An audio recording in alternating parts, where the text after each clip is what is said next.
This is Jeff with Shout Out Minnesota, and we are here with John Michael Montgomery. John. Fabulous show tonight. Thank you. Sold out audience. Wanted to get the take on your side as far as the vibe goes with tonight's performance.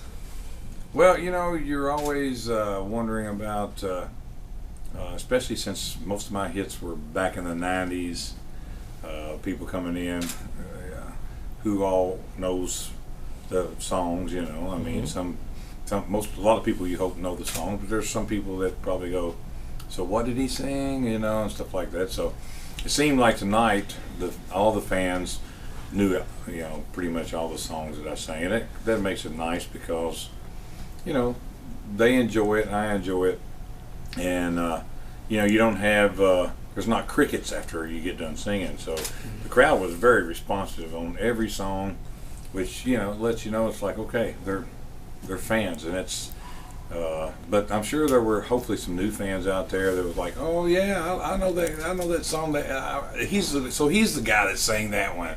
Hopefully I won over a few of those too.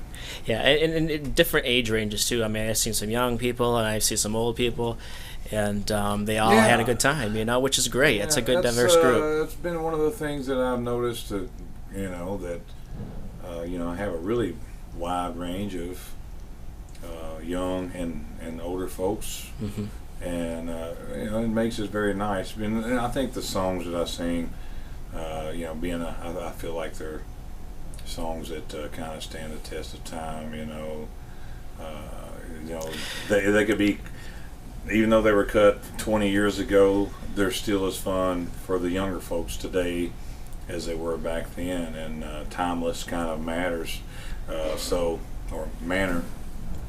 And you know, I think I'm seeing a lot of that now because the kids that were this tall, that were sitting in the back seat and that were hearing my songs back in the 90s, are now grown up and in their early 20s, and they're able to come out to places and be able to see the guy that they heard singing the song on the radio, all that. So it makes it really fun for me to be able to see the young folks and the old folks, older folks, I should say.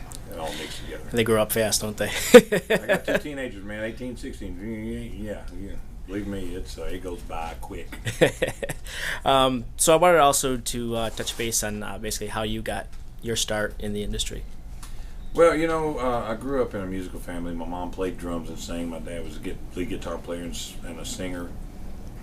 And my brother Eddie Montgomery, part of Montgomery Gentry. I mean, they drug us around. We moved like at least a dozen times, maybe 15 times growing up, from place to place. We kind of lived like gypsies because they loved picking and singing music every weekend, and they literally would not take a job if it meant they couldn't pick music on the weekend. And so my brother and I grew up in that atmosphere.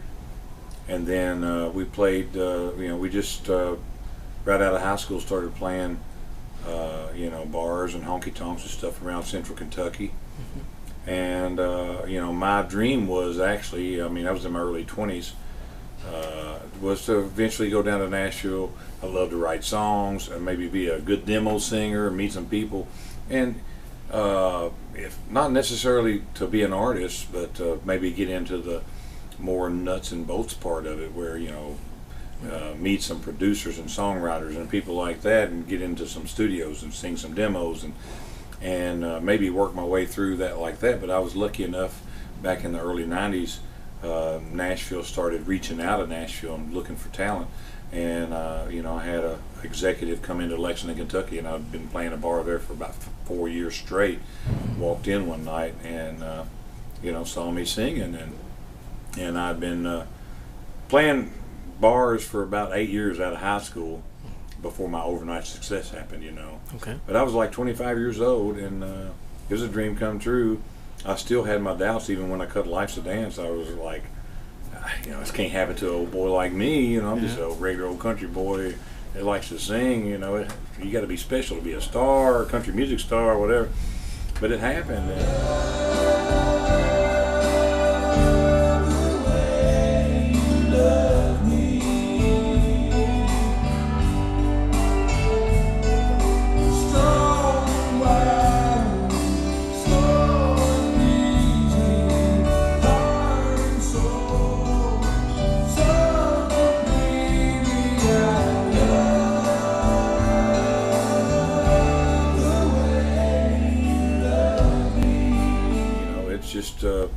from that time on, and then my brother, a few years later, him and Troy Gentry started the Montgomery Gentry duo, and me and us all three played around Lexington for years, and we just very fortunate being able to have the background that we did, being on stage. Dad and Mom would get us on stage at a very young age, and get us in front of people, and I think it was just a natural for us to be able to do this for a living the rest of our life.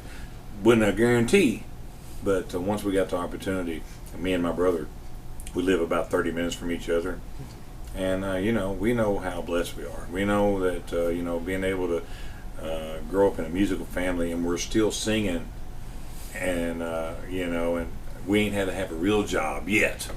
We're very lucky. Has it sunk in? I mean, just literally look back and say, "Wow, this is really actually happening," or have you got to enjoy some of the fruits of your labor? Let's just say. Well, I mean, yeah, when you first start, and after your first album comes out and everything, and you have a couple of hits and everything, and you realize that, wow, I've made it.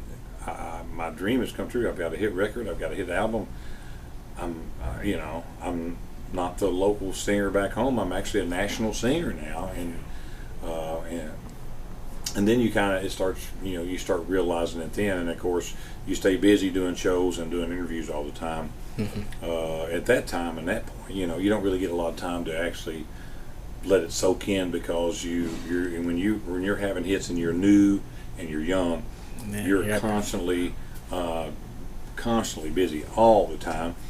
And but after a few years goes by and you're able to kind of slow down a little bit, you're able to appreciate everything that happens to you. I mean, it's kind of a natural process. Yeah. Now, a lot of your hits seem to be what I call matters of the heart. A lot of ballads. Do you find that ballads have more intensity, where you're getting your point across in a song, than a upbeat type of song? Do you think? Not really. I think it's for me. I think it's just a matter of the cleverness of the words and the timelessness of how the song is written. And for me, I think ballads sometimes are able, because they're slower songs and they're able to tell the story and get a deeper storyline in there. Sometimes they're able to tug on the heartstrings a little more. But there's been up-tempo songs that's been able to do that also.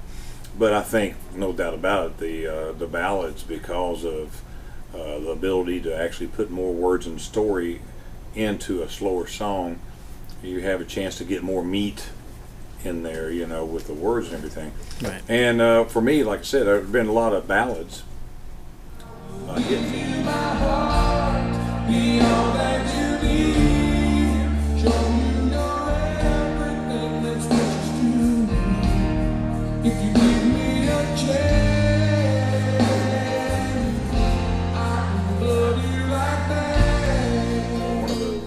That I grew up listening to, that I think I learned my trade from, was Lionel Richie.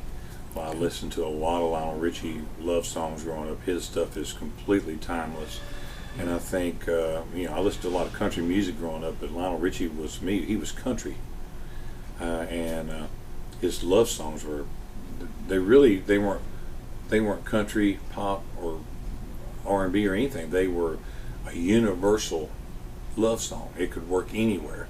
And so when I heard songs like I Swear and I Love the Way You Love Me and I Can Love You Like That, to me they were universal. They could work in country, pop, rock, right, R&B. And so when I heard those songs, I was drawn to them immediately, because I was like, I'm just thinking, Lionel Richie would probably cut that song, And so, I mean, I think I got a lot of that from him, and being able to sing some timeless ballads. I grew up with a lot of great music to listen to back when I was growing up in the 70s and 80s. A lot of really good timeless music. So I think it really helped me out when it come to writing and picking songs for myself. Okay. A couple more things. Any new projects on the horizon? Yes, I got some things I'm looking at. Maybe doing another greatest hits, and maybe a few new songs, and but nothing I can say it's in cement yet. So hopefully, if anything, I would definitely like to do at least one more project. Before my career's, down going out, riding into the sunset. So that's in the works, no doubt about it. Okay.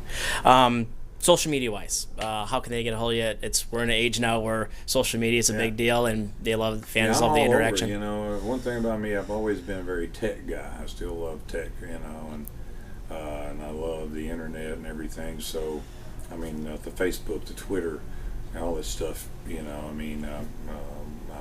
JohnMichaelMontgomery.com. Well, you go there, or JohnMichael.com. You go there, it'll take you to all the social media places, connects you, link you right up to it, and I'm a big believer in it. I tell people all the time, they're like, well, has social media hurt music? I said, I don't know about the music part, but as far as an artist goes, if I was an artist back in the 70s and 80s, and a label decided to go, you know what, you're not selling enough albums anymore, we're not interested in you, we're dropping you. The only way that artist would have any way to let the fans know that he was still out doing his thing and touring is through they all had fan clubs. Mm-hmm. And now with social media, you literally can build your own entity, your own website, everything, and all your fans can follow you on it.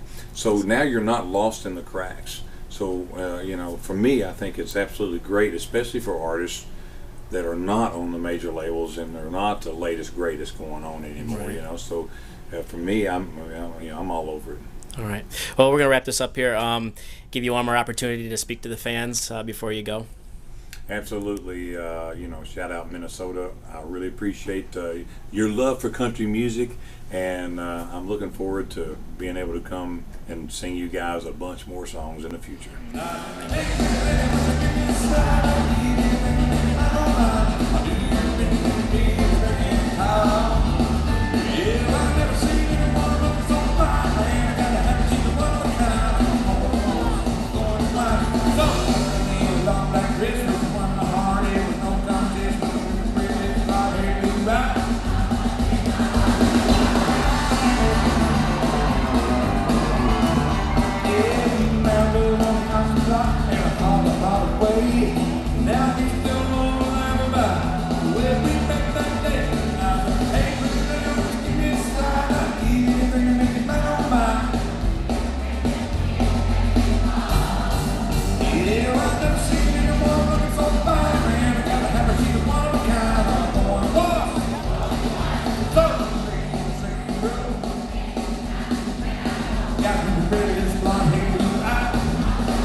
Thank you.